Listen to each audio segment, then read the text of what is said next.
Hello YouTube, this is Ezekiel doing part 3 of my little series in scenario design and map making for combat mission beyond Normandy or Fortress Italy. I left off last time showing where the map was for my current scenario, the 3 patrol action around the hamlet of Fornell. Basically, in this video I want to go over unit selection and also briefings. I think especially a good quality briefing is sometimes missed by the community, and can also immediately pull you out of the wargaming feel, so to speak. But I'll get to that a bit later. The map itself, just quickly, it has changed a little bit since I left you last. I think it's on the verge complete now. I'll still do some final little tweaks, and of course there'll probably be some tweaks when I start playing it and seeing if it actually works or not, adding a few extra avenues of approach or something like that. Let's have a look. Oh, and my scenario loading screens, I forgot the user's name, I apologise, but someone out there has put in a mod that cycles through about 100 plus different scenario loading screens for both games at the moment, so definitely check that out. Shout out to whoever that is. Also, apologies again, I know I'm getting a bit used to it, but the video rate is incredibly slow compared to when I started up the channel. It's just real life and work. I have been demoted from my acting position, but there's still a little bit of work as projects come to an end, but I will still endeavour to keep these as regular as possible. Anyway, here it is, a few more trees, that's for sure, and the flanks are a little bit more, a bit more populated, and especially this back laneway that on the German approach. And over on the right flank, for the Germans at least, as you can see, a few farmhouses. Just putting in all the some little flavour objects. Don't want to clutter it, especially around here on the sides. But I may add in a few more down the track. But flavour objects are probably least my worries at the moment. And another little farmhouse. So there we go. If you don't. I didn't actually go over flavour objects last time, did I? So you just turn them by left clicking and you can cycle them all the way around. Hold down the left Alt button and you can manually place them wherever you want. And then you left control and left click on it, and it'll delete the flavour object, which I won't do now. And oh, what's that? Another bench. And you can also hold down shift and click, and it'll move it one little few pixels across. So if you want to line it up perfectly with something else or something like that, that's what you can do. So there's flavour objects just quickly. Let's go into town. This is the very important farmhouse. A little bit of trash. There you go. This mud slick now runs into this other area. Some more trash. And what will be very important soon is this little area here, a little German supply depot, so lots of crates, barrels, etc. And that sort of flows on into these farmhouses here, or barns. And there we go. There was one of the users who does, John S, I believe it is, on the Battlefront forums, is currently doing a series on scenario design as he designs up a new scenario for the upcoming Market Garden module. Well worth a read. Definitely some good insights there for the people who have done scenario making before. I think his mentality was you try and create something that looks a bit lived in first, and then you put on the battle or the military elements to it. And sort of the same here. So keep in mind I was trying to think of, this place is very close to the coast. The Germans have been occupying this land for quite some time now. Potentially the population was moved on, and so all these fields started to overgrow. So lots of long grass. So that's that type of thinking. The fields are left, fallow, or just as they were left by them when the people were moved on. Also, the ground itself, given the time frame, it is on June the 6th. There was some decent rain immediately before the invasion, and it's going to leave the ground a bit damp and muddy, so I don't mind using the mud tiles scattered through. These barren fields, of course, are going to collect water quite a lot, so that's my reasoning behind that. And in the mission, it will be, I think there'll be damp ground conditions. Okay, so what we'll do, I'll start off with this first slide.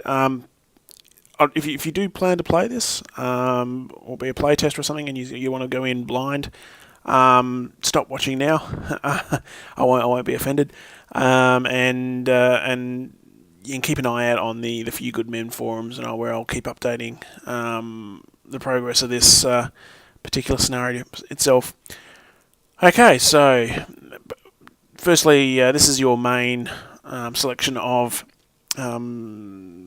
identifiers for the mission. Of course, the general title at the moment is going to call it 3 Patrol Action. I don't know if I'll change that or not. Something a bit more fancy. A brief description. So this is all gets seen by all the players when they're trying to select a scenario to play. So Charlie Company, the 502nd, gets drawn into a fight for the Hamlet for now. Very, very simple. Once again, I may change that down the track. I've put it as an allied attack. It is really designed as an allied attack, but when I'm further on, I'll show you that in reality and how it sort of played out, it was more of a meeting engagement.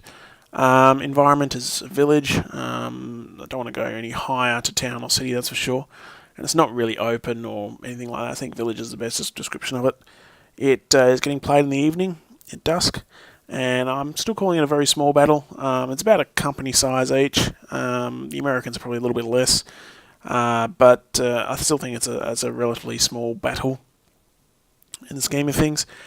I don't think there's any really type of rules in place for this, but I think tiny would be like a platoon size, company size small or medium. Large could be multiple companies with extra support, and huge would be like entire squadrons of tanks and that, which there are some scenarios that are designed at that scale. And I may, if you want to see that, leave a comment below, and I may actually endeavour to do one of my battle reports in one of those scenarios. There's quite a few really good ones there. Anyway, moving on to data. This is a little bit more in detail, and this influences the actual design of the scenario itself. So I'm indicating the battle length should be about 40 minutes in time, giving 5 minutes extra, up to 5 minutes extra if needed. The date is June 6th. They are very important, these settings, and the time as well. The date, though, it does actually affect things like, from my knowledge, it does actually affect things like light sources and the time of the moon period or something. It gets incredibly detailed, which you don't expect, but always put in the correct date if you're doing a historical or semi-historical scenario. Hours and minutes, so this is starting at this is a starting point, so I'm putting it at 6:30 in the evening. I'll just show you that. So keep in mind, if you've ever been to Northern Europe in the summertime, it can stay bright for a very long time. A little bit weird, especially compared to here. So this is rated at 6:30 with overcast conditions. There we go. Nice and what's that? I don't want to say moody, but anyway, if I quickly change this to, let's say, I'll make it 11:30 and overcast.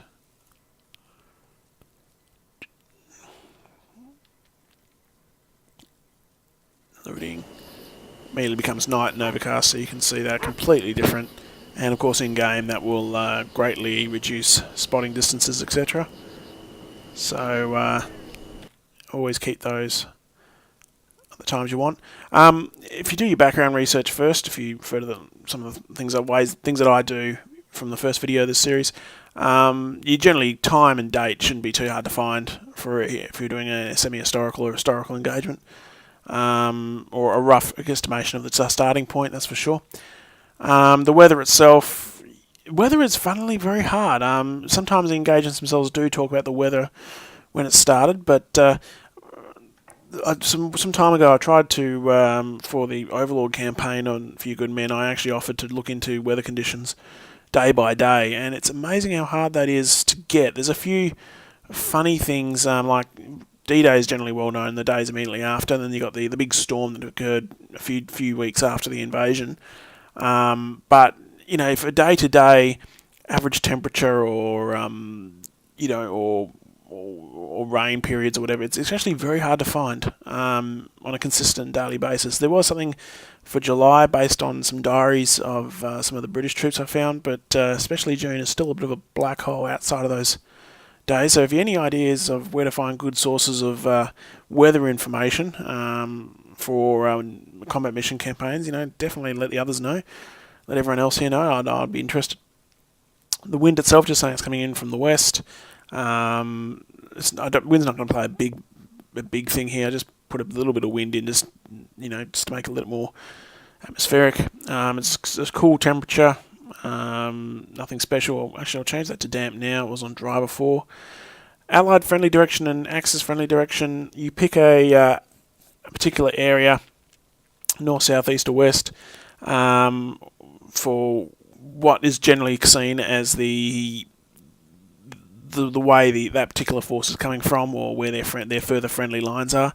It helps dictates fallback directions, and also the directions of off-map artillery, if I'm not mistaken. I could be wrong on that last point. So in this case, obviously the Allies coming down from the north, while the Axis are coming up from the south. Saying that you can't really do a fully surrounded type setup, but I think that was in essence quite rare anyway. So an early intel, that's if either side gets some intel such, and you can do the intel strength. So you can see we're starting positions of the enemy units, and that some of the campaigns that you can play do definitely use this. It's a bit of a bonus maybe if you've passed previous missions. So it's a good little thing, especially for attackers on fixed positions. It can help represent attackers who have, sat and overwatched in any position for a few days or something before their main organised attack. That's what you definitely use there. If the Operation Windsor idea I've got actually goes any further, the Allies would definitely get some level of intel via that. And force versus force, you can, of course, blue Allies versus Axis. That's your standard for 99% of the games. But you can also do Allied versus Allied or Axis versus Axis if you are so inclined. I tell you the truth, I've never actually ever played Allies versus Allied or Axis versus Axis. Personally, I just don't see the point, actually. But anyway, moving on to... I'll do the units first, then I'll get back to missions. So we'll change this now to units. And this is the purchase screen for the Allied forces in this case. On the left-hand side, of course, you've got your particular army. So Normandy at the moment, you've got US, British, Canadian, or Polish. And you've got different... sorry, not up there. So down here, you've got your different formations for that particular force. So, for instance, US Army can field infantry formations, armoured formations, armoured infantry, or mechanised infantry, armour formations, and airborne. Artillery and air support, they're the off-map options, so just keep that in mind. And fortifications, pretty self-explanatory. British, largely the same, though it's a nice little touch, they do actually change the spelling. So, and it can be some slight variances in how different countries describe their particular formations.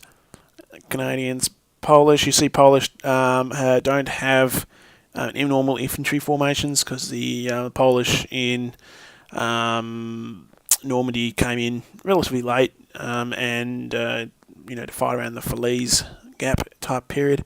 And were largely mechanised forces here. Of course, once we go to the Market Garden module and go to September, we would probably see Polish airborne there for obvious reasons. So these can change with the date that you actually set for when your engagement's taking place.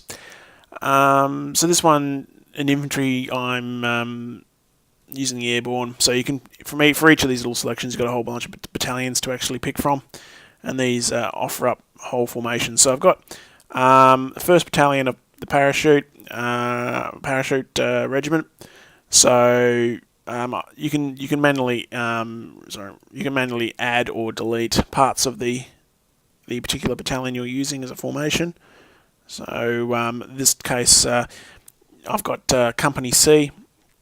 So I've deleted everything else, so they're not actually taking part in this battle. And you can see Company C is not exactly fully up to strength already. Still missing a few men. Also, you can actually what's the order I'm going to do this? Okay, if I select one little area there, that's representing the one tiny team, in this case the HQ team. And if I select the blue bit, that's going to select the entire part of that formation, either a company or a platoon, or indeed an entire battalion. And from that point, I can actually rename. If I do here, I can actually rename the whole formation if I wanted to. If you wanted to rename it to the historical unit or whatever, that's how you do it. And the same for the individual teams. You can rename the name of the individual. So I've replaced. If you leave it blank, it will just be a stock. The computer will just pick a stock standard name for you. I've renamed this Hancock. This is the Captain Hancock, which led the company at this point. I've just a little asterisk to highlight it's a historical person. So it's a nice little touch, I think. And that every time they load up this scenario, that particular unit will be named Hancock. And same thing I've done now for the it's Lieutenant Smith, Sergeant Headley. I'm not 100% sure where he was actually, if he was actually under Smith or if he was under one of these other platoons, but I'm leaving it there for the moment. I'll show you why soon. And this one, I haven't done a little asterisk, not a historical character, but Baker, because Brothers in Arms Earned in Blood, I mentioned in the previous video. A little bit of a shout out to that game. The other platoons here, Boussier, is it? Bouchier, I'm not too sure how you pronounce that, and Borchard. So they're the other platoon leaders that took part. And the medium mortar, there was one 81mm mortar that was following this company around, and that was commanded by a Lieutenant Cotton. So they're the named units. The individual squads themselves, these are not up to full strength generally. They, as I'll show you in the briefing, it's the evening of D-Day. It's there's airborne still scattered all over the peninsula.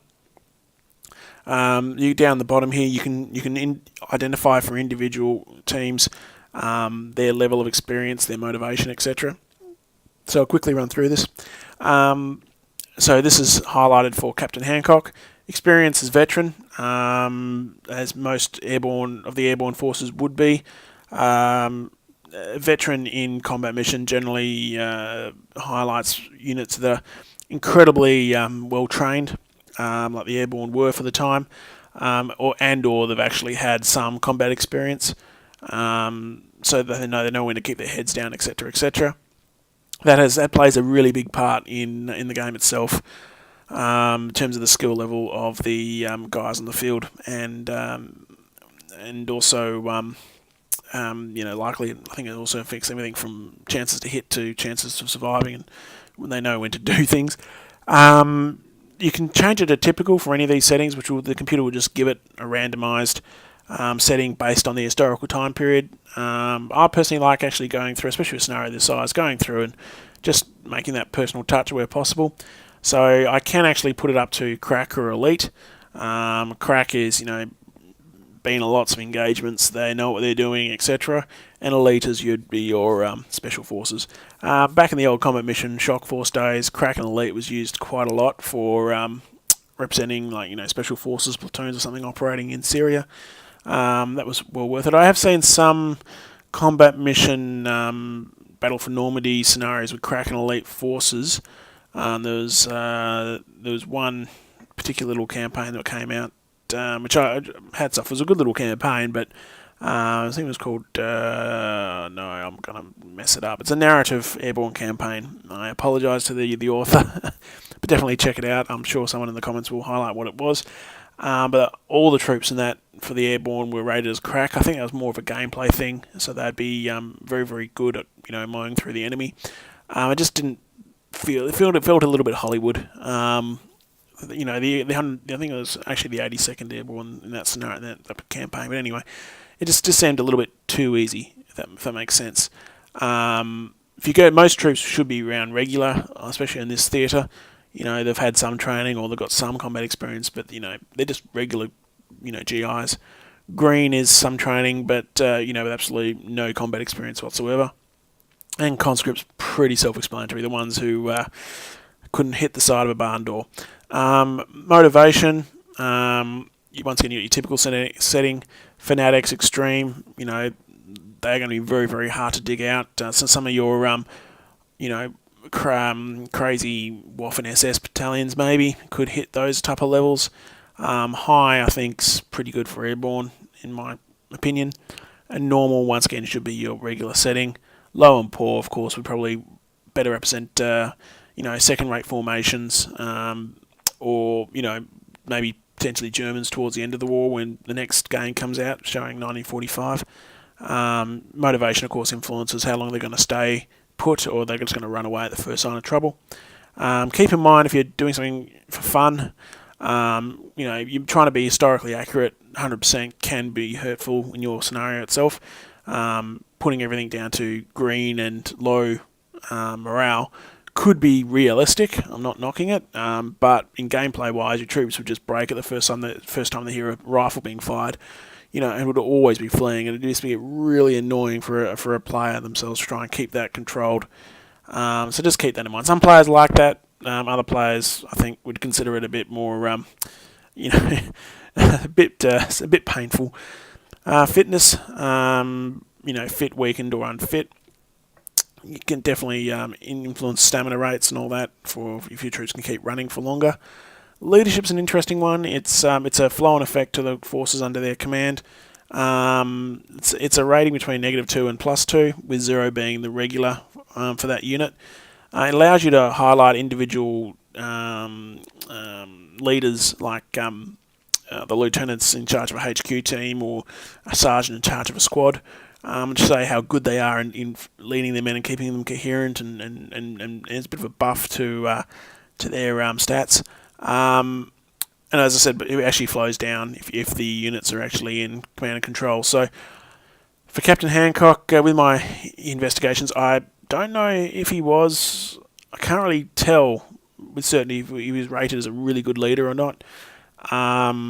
Just my reading of especially the SLA Marshall papers, which are his interviews of 101st Airborne members during Normandy, it just sounded like he didn't have a grip on this particular situation, this battle, to firstly let one platoon go so far ahead in enemy country, and then also to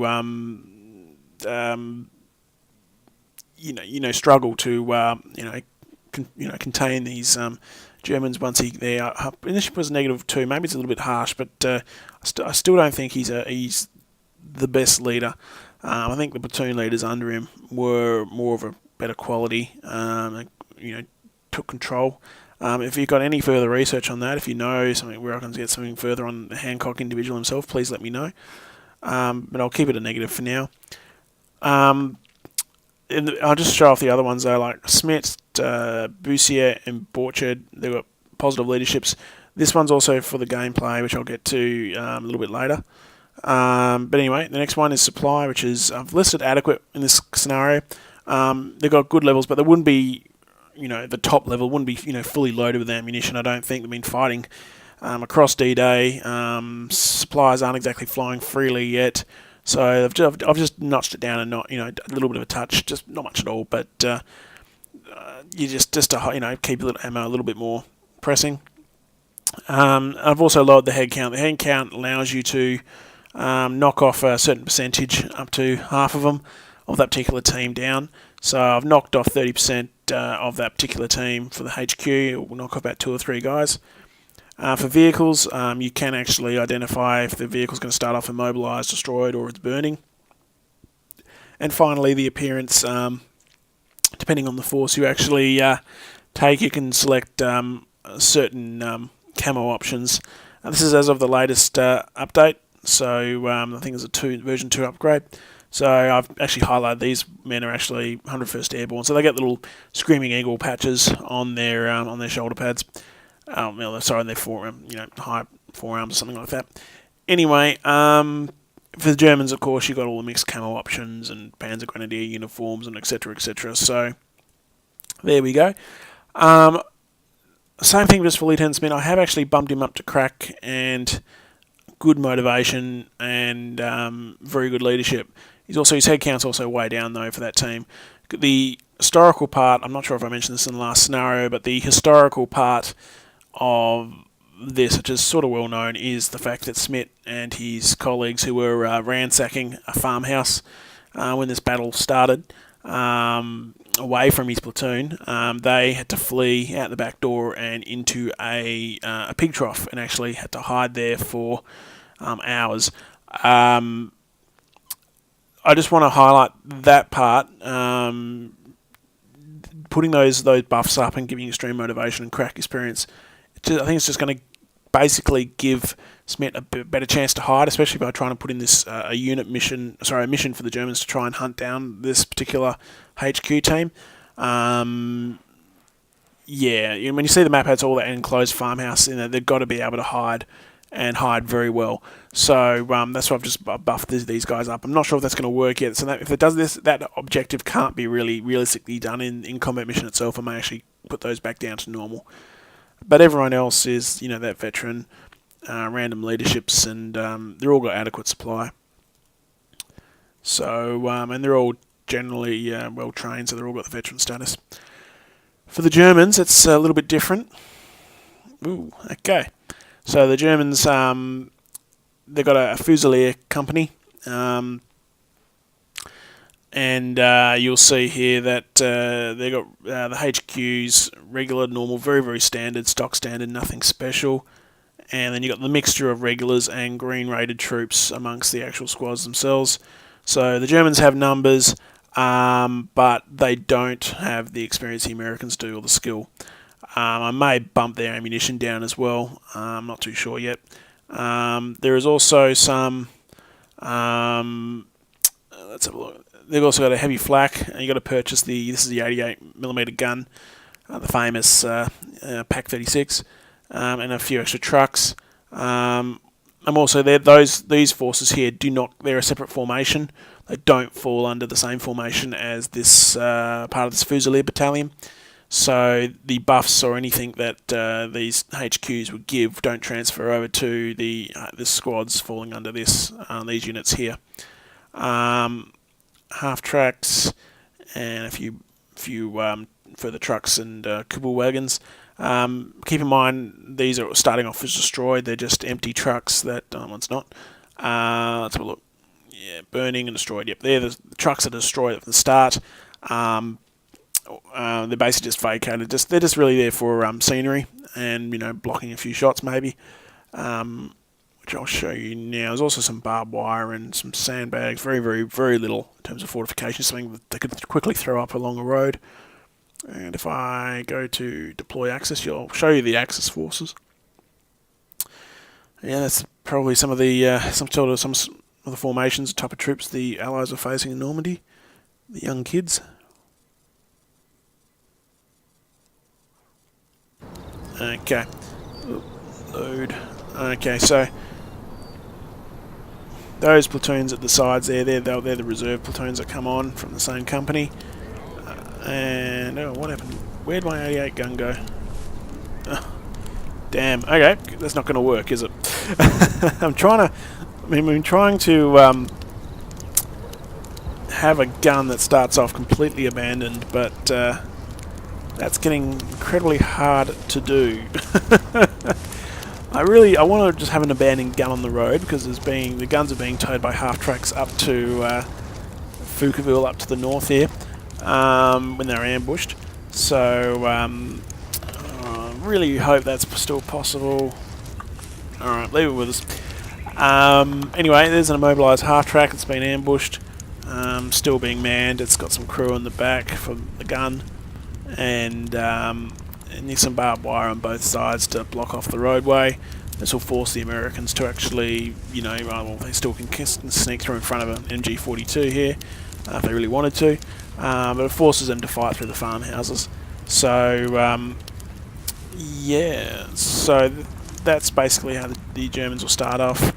Just, they're checking out, this is their supply area I showed you before. They've got a few empty trucks and that now. That just sort of makes it a bit more real. And you've got part of a squad there, you can just see them sort of starting off doing logistics. And this is a squad that, they've probably just been coming down the road. This gets ambushed, and that guy's going for a crawl. And they're about to search the farmhouses, and I think the Americans start somewhere in this farmhouse here. So that's a patrol. They've got a couple of squads out on patrol. These are not at full strength, but I think they are at full strength. They're just very much smaller squads to begin with. And this is where the platoons will come in as reserves. It's going to be indicated Reserve 2 and Reserve 1. So another half-track will come in, another truck carrying more troops.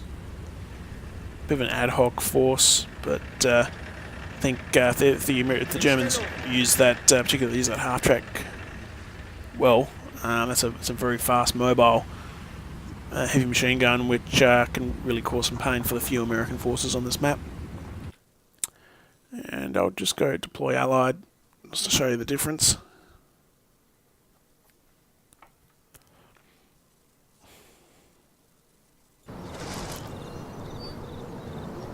Okay, so this is the squad that starts, platoon that starts on board. First platoon, so you got, I think it's one almost full squad there, plus most of the seconds there. That's the best size platoon of the company. They've run off that way, and their platoon leader's still all the way back here at this farmhouse. The reason being, he's still at the farmhouse. He sent his platoon on to actually scout out this empty hamlet when they arrived, and he stayed behind with a couple of his buddies, and they were looking for officially they were looking for intelligence and going through what's obvious signs of German occupation of these buildings. In reality, they were treasure hunting. Everyone knew that. So when they were treasure hunting down there, the Germans came down this road and reoccupied their own barracks around here. They're using this as a CP, and suddenly these guys literally went, oh shit, and magically fired down this road. Somehow knocked out a truck, and the half track, however, being armoured, was just for the whole battle it stayed there. So that's why I've immobilised in the editor, but yeah, it really just shocked the tail end of this convoy. So most of the convoy did get away and up to the north towards Fuqueville, but this whole company was forced to stay back and fight the airborne. So they're going to try and link back up. Meanwhile, about 5-10 minutes into the battle, these guys will rock up. These are the remainder of the company, so definitely on the strength, as you can see. You've got, what's the company? So you got platoons here. So second platoon and third platoon coming down this road, and you can see from the squads they are not at full strength. So there we go. So the Americans have the experience, but the Germans have the numbers. Okay, I think that's generally all I want to show there. Maybe just finally with the Germans, keep in mind you got three options for the Germans. You got the Army, the Waffen-SS, and the Luftwaffe ground field positions. It confused me a little bit when it first came out. Like, how do you do the proper, static battalions? Who like the OST battalions that were there? They were outfitted as German battalions, so you just have to do a regular Fusilier battalion or maybe Grenadier battalion, and keep their skill level very, very low. That's probably the best way to actually do those type of those type of really poor standard um, battalions. Okay, we'll go back to mission. This is the second part of the video I wanted to show, which was the briefings. You can basically have what you have to do first. This is also a little bit confusing, but you have to export a document first. Now we'll create a text document inside your main combat mission folder. On that text folder, you've got to paste in from your word processor, paste in your mission, and then that will allow you. Then you can import that text document back into your game. I think you have to actually export the text document to import it back in, if that makes sense. So yeah, you can't just import a Word document, unfortunately. Now, this is going to get very subjective. Let me just have a drink first. Bear with us. Okay. We know the rules. Never war game and without drinking at the same time. We'll never do scenario design without drinking either. Okay. This is just purely my opinion of what I think makes up a good briefing. Others may have different views on it. Definitely please share those around. No one's really right, no one's really wrong. Okay, so I think first things first, always try to outline a really rough area where you're fighting. And the initial date and time where the mission starts. So June 6, 1944. It's about 1830 hours. And for this location, it's basically putting where would the HQ of this force you're commanding be when they're getting a briefing about what's going on. That would be on the road south of Saint Germain de Verreville, which it's that road I showed you where the reserves will come in. That road will leads off north to Saint Germain. Basically start off with this overall situation of the operational theatre. I've just highlighted, I'll read this to you. The first day of the invasion is drawing to a close, but it's still in its tenuous, it's drawing to a close, but the situation is still tenuous at best. We've got men ashore at the beach, but only a few miles inland, it's still the airborne's fight. The bulk of the battalion's men are still unaccounted for. Alpha and Bravo companies are stretched thin between Foucaultville and the Saint Germain de Verreville and can't be redeployed. Our southern and eastern flanks towards the major centres of Carentan and St Mary-Église are still open, so Charlie Company needs to proceed southeast towards the village of Bouzeville with all haste. Now, you're thinking, why are you highlighting Bouzeville there and you're fighting on the map of Fernel? This company was heading south at the time to a larger village called Bouzeville. I'm still probably butchering the French there. And they actually, the Lieutenant Smith in the 1st Platoon, when they were out scouting ahead, they actually thought they were in Bouzeville initially when they entered Fernel. So I'm just highlighting the confusion on the American side. But that's the overall situation, why the company's doing what it's doing. You don't have to go into detail, I don't think, about what other parts of the battalion or the regiment is doing, but it just sort of highlights, especially for the historical grogs, okay, I know what I'm doing, I know where roughly I am, and the purpose of why I'm here. The mission itself should get more into what do I want to achieve on this particular map. So in this case, it's Charlie Company is approaching what they think is the village of Bouzeville and has run straight into a German force that appears to have been using this village as a CPN supply centre. We don't have the forces to hold this village overnight, quite clearly. Clear any enemy you find and keep your forces intact, protect your HQ units. So that really outlines the mission, what the Allies need to do to actually win this mission. I think that line or that particular paragraph has to be incredibly clear. I think everyone's played quite a few missions where you go into the thing, I know what I've got to do, then you finish the mission that says, oh, you failed, or it's only a draw or something, and you go, what? I thought I did everything I needed to. I think really, you don't have to spell it out dot point, but I think, actually saying, in this case, I want the Americans, all the Americans have to do is kill the enemy. And make sure your HQ units survive. That's what's going to score them points. That's very clear. When I flick to the Germans, you'll see they've got a completely different mission. Friendly forces. Okay, this is where you get into your section outlining what you're going to have on the battlefield and potentially what reserves you're going to have. Sorry, I forgot. Let me go back to the mission. Keep in mind in the mission, you may want to, and also the situation, you may want to keep certain parts of the engagement secret. You don't have to outline everything, don't get me wrong.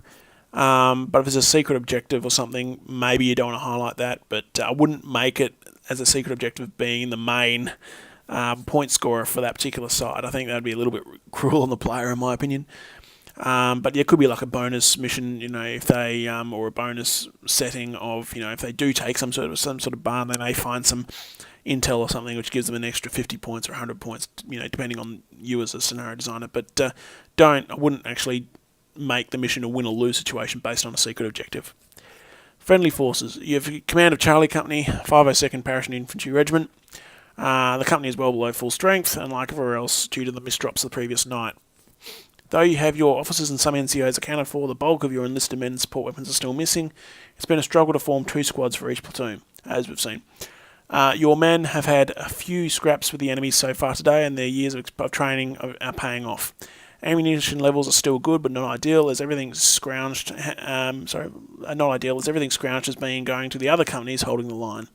First platoon is currently the strongest and has been sent ahead of you as a scouting force. They have entered the village and engaged the enemy. So that paragraph is outlining the state of my troops. It sort of gives an indication, yes, they're well trained, they're good quality troops, but their ammunition, just keep an eye on it. And also maybe a good little narrative reason why that's the case. If you just say, they're going in, you command Company A, and they're going into a town, give them hell. I mean, it's not really setting up why they are in the state they're in and why they're doing it. So I would never rule out the narrative. Your company level forces will gradually head towards the route and be around 5 to 10 minutes behind your leading forces. There are no additional support outside the companies available at this time. A battalion has nothing to spare, and we haven't been in regular contact with the regiment. You may run across stragglers or patrols from the 82nd Airborne, but don't count on it. This particular company did have a side mission to try and make contact with the 82nd, because they were approaching the St. Mary Glees operational area at this point. That's in there because it's historically true. It's what they would have been briefed to do. But as you saw from my unit choices, they're not going to meet any 82nd Airborne. It's still good. This is part of that, keeping things a little bit more grey in some areas. That's my rule of thumb. It's sort of building the hopes up a little bit of seeing some extra reserve forces, but it's always good to surprise the player as well. Enemy forces. This gives you a little bit of an overview of what you expect to be facing. This is still very, very good for a unit who's a player who's playing the scenario blind. Give them a little bit of intel. Not too much. Don't outline every single unit they're going to be facing. But this is where your research into the forces playing really pays off. So in this case, we run into a variety of German units during the day, as well as local garrison forces which appear to have been drawn from across Eastern Europe, the OSS battalions. Though our immediate vicinity is clear, there is ongoing fighting that we can tell going on to the north. I'm going to change the grammar there. Going on to the north and east. The only way the Germans can support these forces is via roads coming up from the south that you're heading down. So be prepared for contact with the enemy moving north. We haven't encountered many armoured vehicles, so don't expect many, if any, to be operating in the area. It's going to be a little bit rolling. I'm going to run into a few half tracks, but they don't know that yet. So try and keep in mind, one command level above the forces in play. So the company commander is the highest ranked person in the field on this battle. So keep in mind, in my writing of this, we'll try to keep it as like the battalion leader is giving the command to the captain. So in this case, it'd be Cassidy, battalion commander of the 1st Battalion, giving commands to Hancock. So all Cassidy would know is, we'll be running into infantry, the odd vehicle, but there's nothing really to suggest they would experience anything different. Sometimes you want to completely surprise your player. If you're moving. If I was doing a complete ambush scenario, and you're expecting to face infantry, and all of a sudden you're getting versed by a company of tanks coming down the road, that would still be all right. It wouldn't be wrong, but you just got to make sure make sure the framework of the scenario actually does support a complete ambush. An overall plan or analysis, it's maybe giving you a few tips of how the player can go about. So I've said, a few captured prisoners from the previous engagements were from the 709th Infantry and the 91st Luftlanding Air Landing Division. They seem to have been scattered and disorganised as we are. So I've just outlined as well here in the last bit what's gone on just in this now. which I think is very important in this particular scenario case. Lieutenant Smith and 1st Platoon are the strongest in manpower, have been sent on ahead as a scouting force. One of your NCOs has just informed me that you are nowhere near your objective of Boozerville, but close to the hamlet of Fennell. So they finally as a briefing, you know where you are. Only just now we've heard sustained small arms coming from their direction, and the men have been ordered to double time it to assist. 1st Platoon is likely disorganised in and around the village. Getting to Boozerville is on hold. Engage any enemy you find in the hamlet and clear them out. Don't set up any prepared defences, as you don't have enough men to cover all the avenues of approach.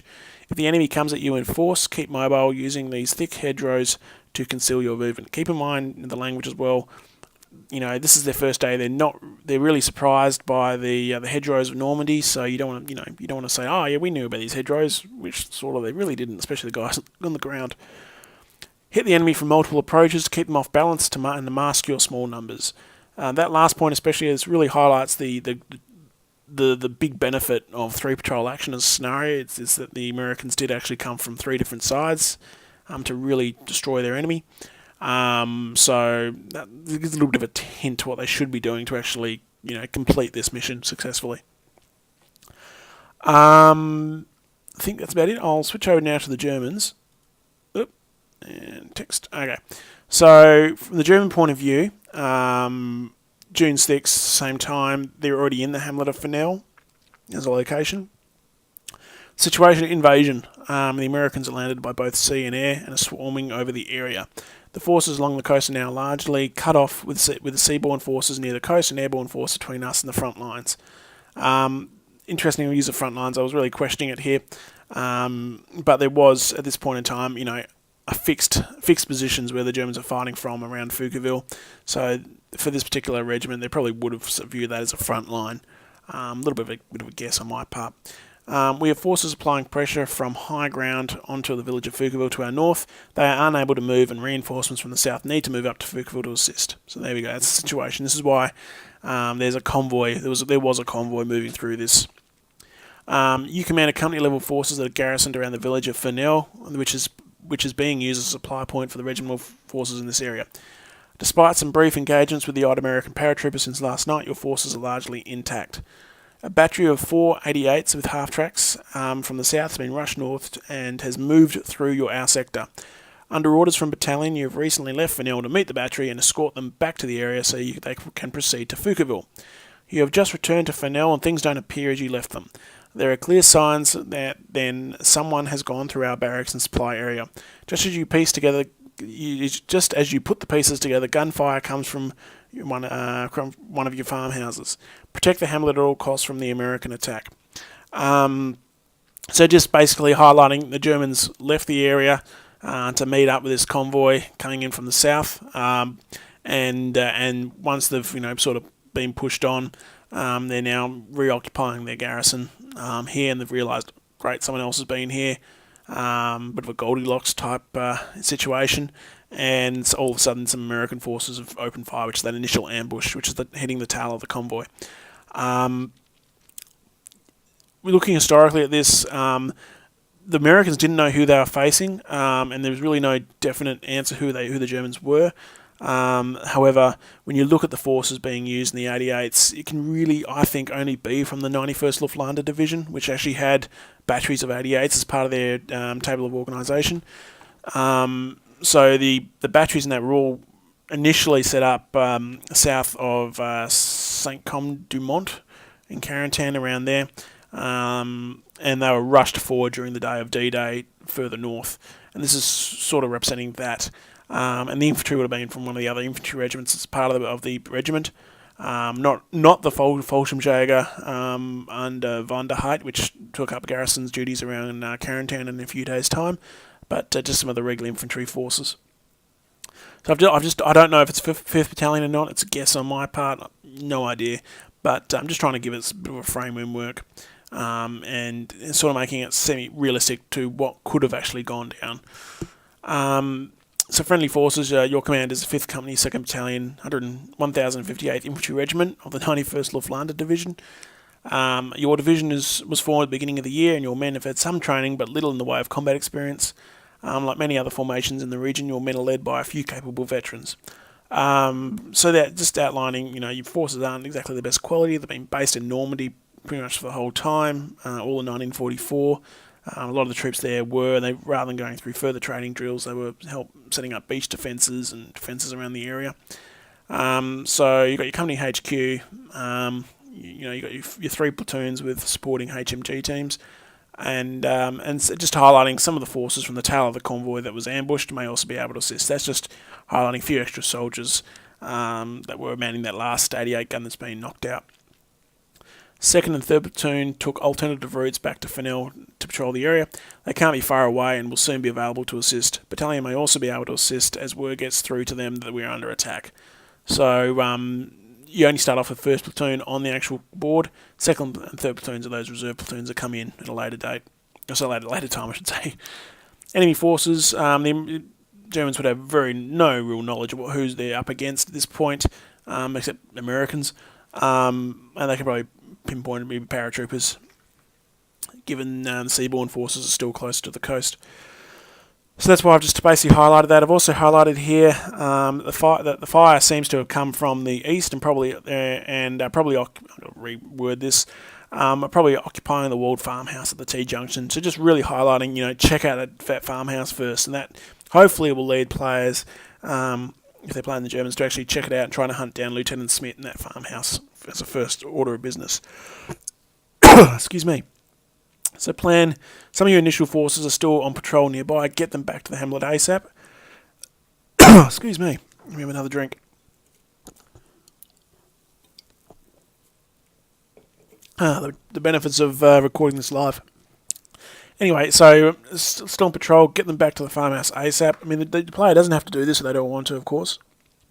But considering they're going to have at least 2 squads of veteran American paratroopers, literally on top of them within a turn or two, it's probably going to be for the best. There is high ground on both sides of the hamlet, so be cautious when moving as your men may be observed. Just highlighting that the Americans do have some high ground as well, and if the American player plays it right, is a little bit smarter, they could actually, have an observer situated on some of those high hedgerows and actually overlooking the hamlet itself, and giving you plenty of warning who's going to come down, and giving you a heads up on if they're going to, when the reserves are going to hit, etc., etc. So yeah, that's just a quick overview. A few grammar changes there needed, but anyway, that's my ideas on what makes up a good briefing. I guess a final note there is don't write a novel unless the scenario is incredibly big or complex, and or it's a campaign. Campaigns probably should be a little bit more in depth. So yeah, I think that's the key points to actually be aware of. Players want to get in there as quick as possible and see what they're doing. So that's another reason to keep it probably 1 or 2 pages. As for, I haven't done the maps or pictures that are going to go with it yet, but keep in mind each side gets 3 strategic and operational and tactical map as an option. That's usually really good as well, just highlighting where they're fighting, and maybe an overview map of the area. So I wouldn't rule those out as well. In the next video, I'll go over AI turns and also designing up the parameters around my thoughts on these type of settings. But I think I'll leave it there for today. Thanks for watching, everybody. Like, subscribe, and all that usual jazz. And log into the Few Good Men forums to actually see how this particular scenario is progressing. And obviously leave your comments there or comments below. Thanks, guys, and have a good day.